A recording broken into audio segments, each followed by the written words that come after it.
am Jessica Harris, and today we are interviewing the abnormal twins, Mary and Martha. Tell me about the movie that you were in, growing up in Boogie Bottom. What were your roles? Boogie Bottom, I narrated Boogie Bottom. Boogie Bottom come from, in the days, there was no school, there was a lack of knowledge, of a lot of understanding, and people wasn't aware of things that are of today. And Boogie Bottom was based on when I was growing up at 9 years old on back.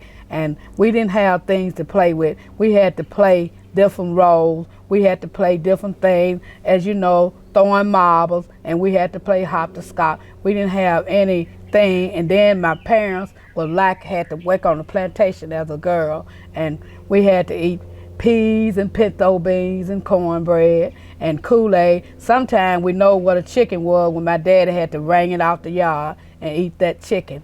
We knew what that was. And Boogie Bottom, they call it a school there, and the people got in awareness of the parents. People started going around talking to the parents, the older people from up some part of the country, and they told them about there was a thing called education.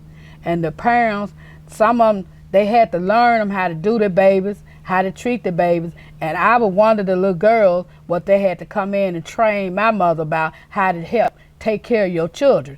And they taught my mother how to take care of her children. And she got the learning, and then there was a thing called education. Then she put us in school, and we started at 5 years old, which was kindergarten. And from kindergarten on up until there. And that's when we learned of knowledge. Okay. Where was the movie filmed? It was filmed down 35, which is called Growing Up in Boogie Bottom, where they used to have games. Instead of going to church on Sunday, they go to the ball game on Sunday. They did the drinking the whiskey, they did the partying on Sunday. Okay. Did you enjoy the experience of the movie? I did, and I played the role that I liked at that part, but it was sad in a way. It'll make you smile, then it'll hurt you in a way when you come in awareness and knowing that what's right from wrong.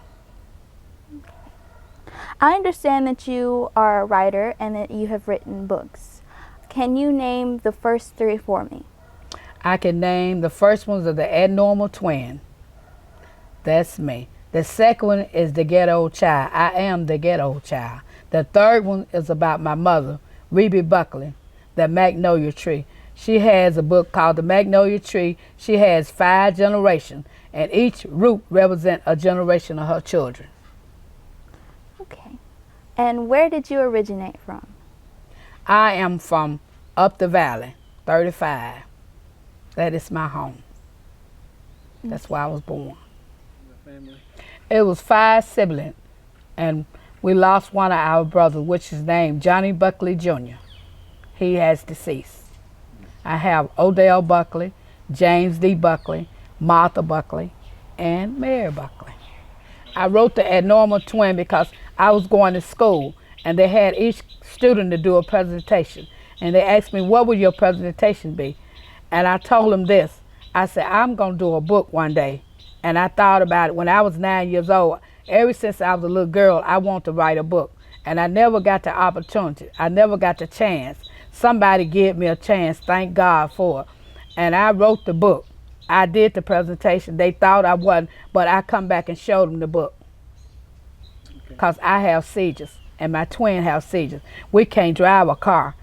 We can comb our head, but we can't walk down the street too bad by ourselves, because we are abnormal. Normal is you can drive your car, I can't. I got 28 hours left in criminal justice major. And when you finish, what you plan on doing?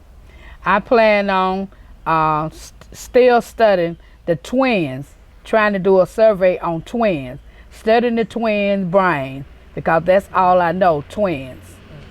Twins. Now, and what was the name of your second book? The Ghetto Child, that's me. The Ghetto Child. Now, and that's about what? Just growing up in the ghetto? Growing up in the ghetto, and the sleepless night, and sometimes painless night. The ghetto child sees a lot of things. The ghetto child looks at a lot of things. The ghetto child has stomach cramp because stomach cramp, meal cramp, missing a meal, food you don't even have. Okay. Now, we hear ghetto all the time. Now, how does ghetto in the city, uh, and ghetto in the country, how do that compare?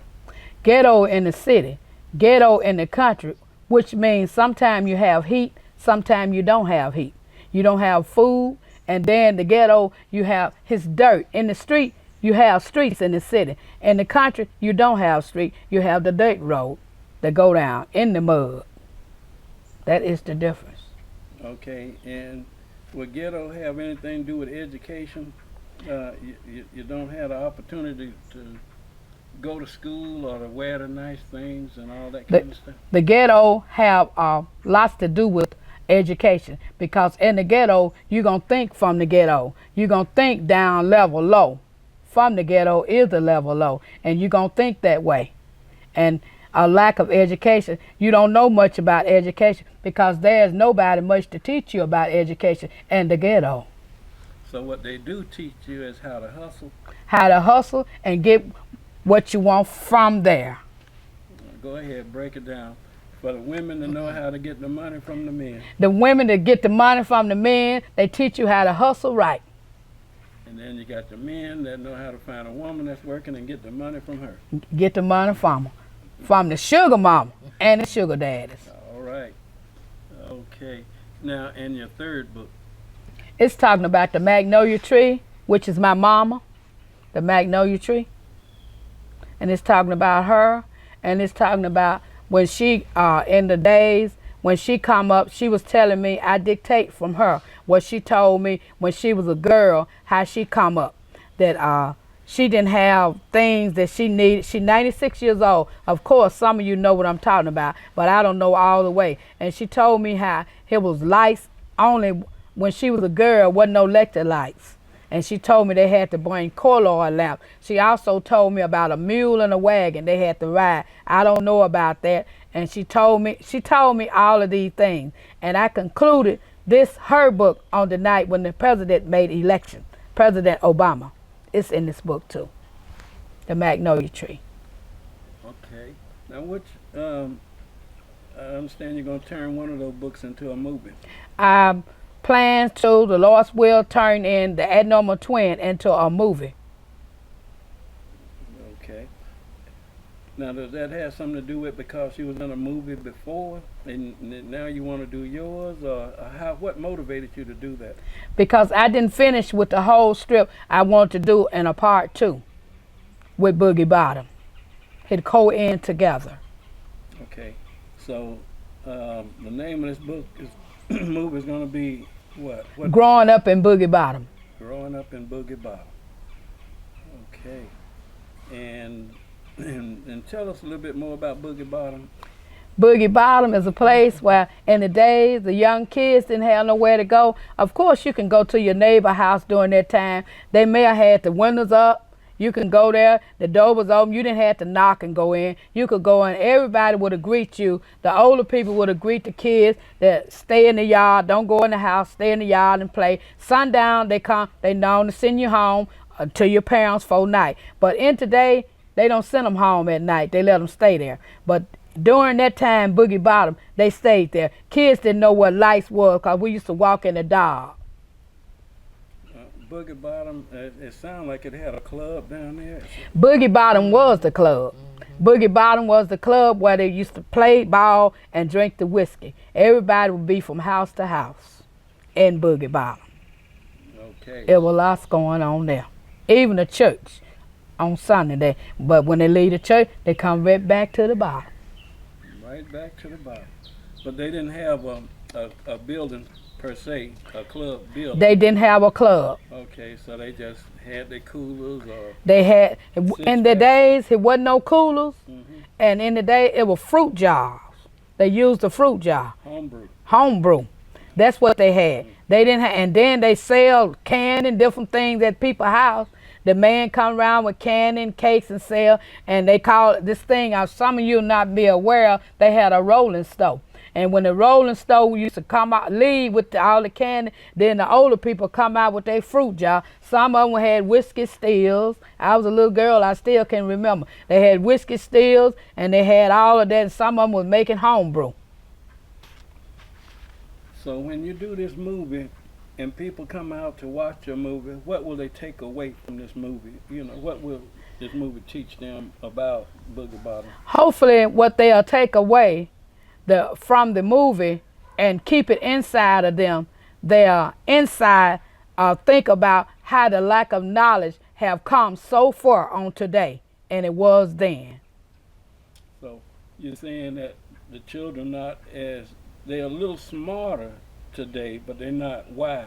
They are not smart. They are smarter today, but they are not wiser. Okay. All right. Well, Miss Martha, anything you want to say? No, I don't have anything to say because Mary know exactly what I know. Well, how did you enjoy playing your role in the Kudzu Zombie? Kudzu Zombie. Uh-huh. Well, I enjoyed it being a zombie because my face was made up and I had to be stiff, and I loved it being a zombie.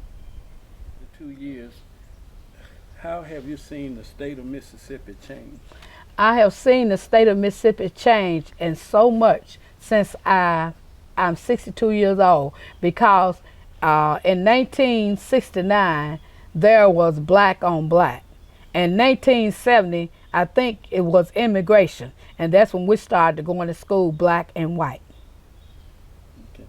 Now, what is it like now? Is the race relations a whole lot better? It's better. Okay. So like the people try harder to get along? Try harder to get along, and they put enough love in it, they will get along, which come from 2 Chronicles 7:14. Now, if you had a choice, would you rather live up north or stay down here in the south? If I had a choice, where would I live? I believe I would love to live in the city, but I believe I can teach and get my word through in Mississippi.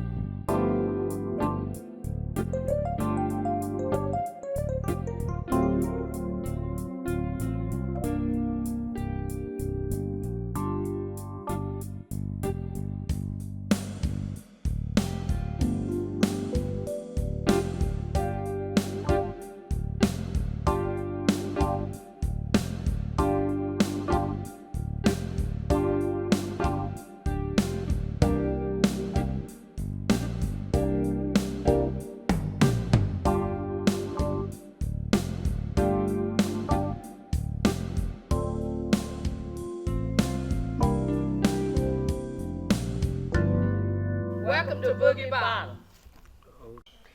Jerry, my husband. Hello, how y'all doing out there?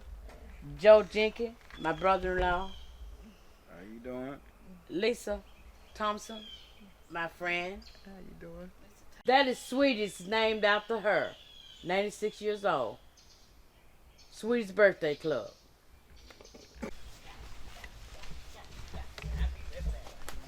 I love my flower yard. Oh, you want the flower? Yeah.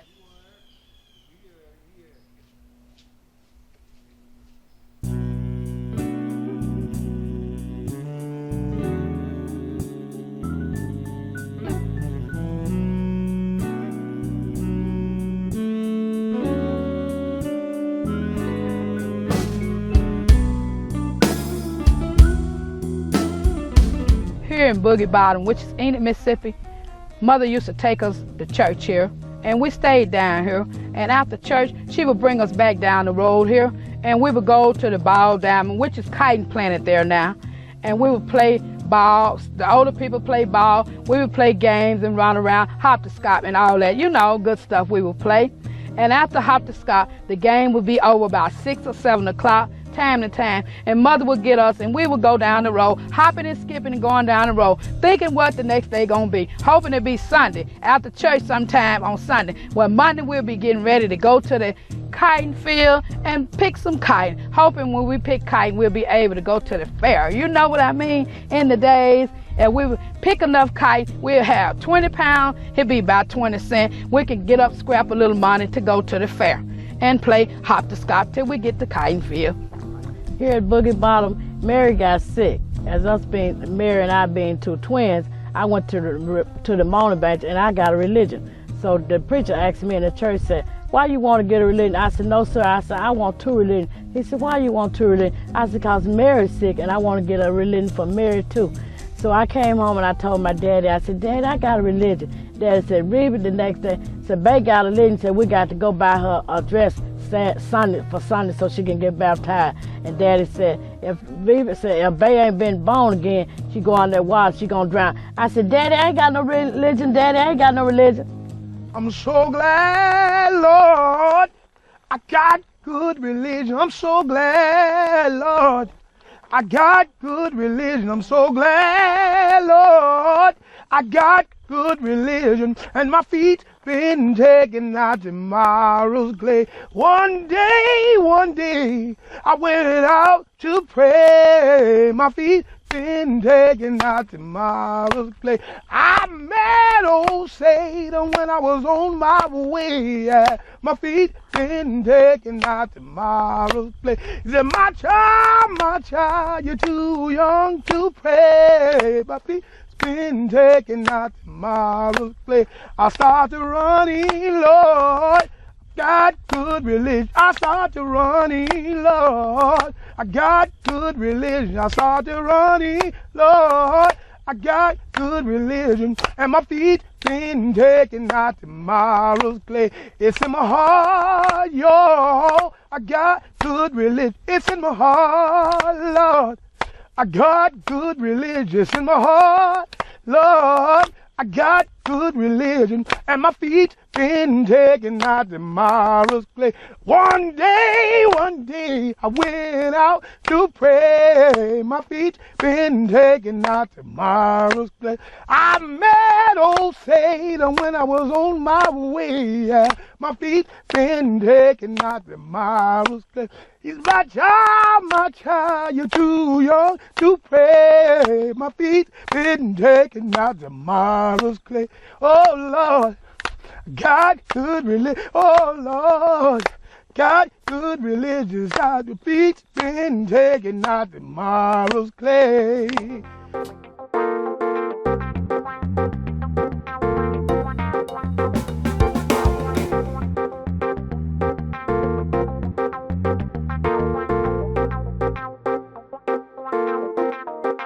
Well, this is where I live at, and I raised 5 children there.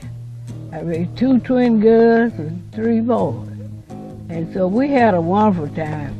We had watermelons and cucumbers and all that, tomatoes, and I had potatoes, and I put them up, and I just had a good time.